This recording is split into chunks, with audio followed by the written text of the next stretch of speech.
Hello everyone and welcome to the channel. I'm Emmanuel, I'm a Boeing 737 pilot and a member of PMDG's tech team.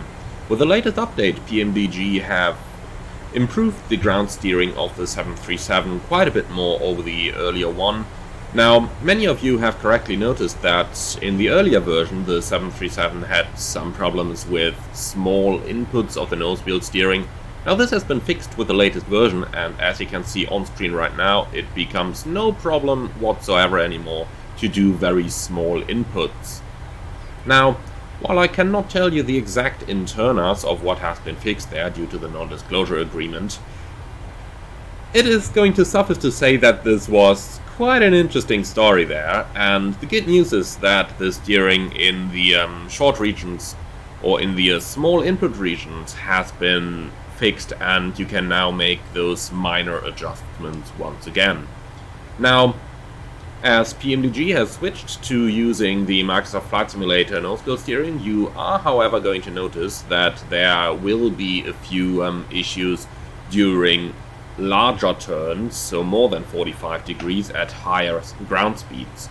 Now, those actually go back to Microsoft Flight Simulator's own logic, having issues with the nose wheel skidding, and that is something that Asobo is actively working on at the moment. Now, we don't know exactly when Asobo is going to fix it, however, rest assured for now the 737 does behave quite nice if you taxi it at decent speeds. Now, what do I mean with decent speeds then? Well, the most important thing here is that you abide those standard taxi speeds, so let me quickly talk to you over those once again. The standard taxi speeds on straight taxiways should be a maximum of 30 knots, but when you are doing turns like we are about to do right now over that gate, then you shouldn't exceed 10 knots of ground speed.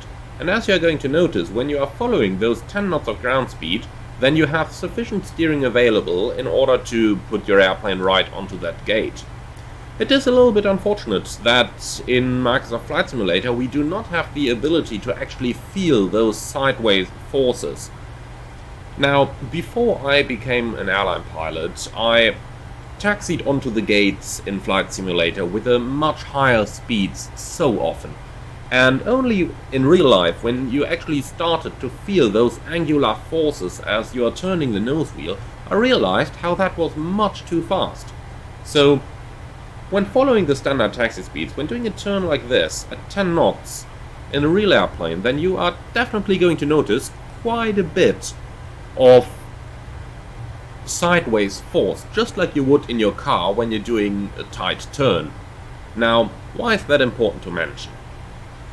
Well, mostly because it becomes quite easy to mistake the actual forces you are exerting on your airplane in the simulator.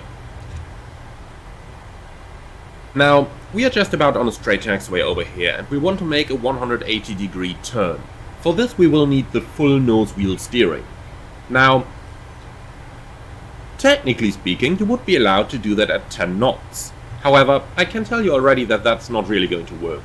So let's slow the airplane down to a good speed for such a turn, which should not be more than 5 knots really, and you are more looking at something like 3 knots. In order to conduct such a turn, we turn 25 degrees offset from the center line, wait until we are physically sitting above the edge, and only then we are going to start our turn. Let's make the plane even slower. 2 knots should be a good speed. Then use a little bit of differential thrust.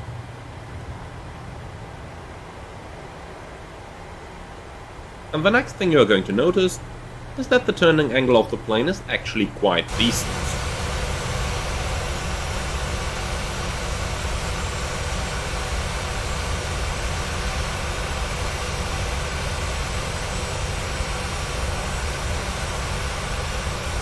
Now, I might have chosen this taxiway as a not quite so good example, because as you can see, it is actually not really wide enough to do such a turn.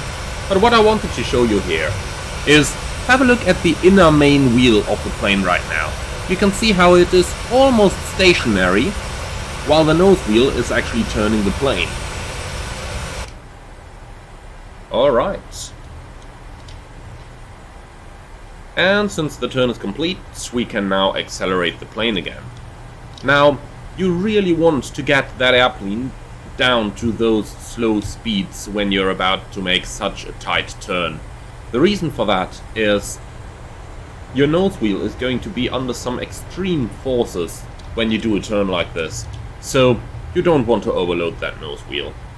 Now, I hope that you've learned something about this. Certainly the ground steering model by Asobo can still use a little bit of improvement, and I'm sure that PMDG is going to implement that improvement as soon as it becomes available by Asobo.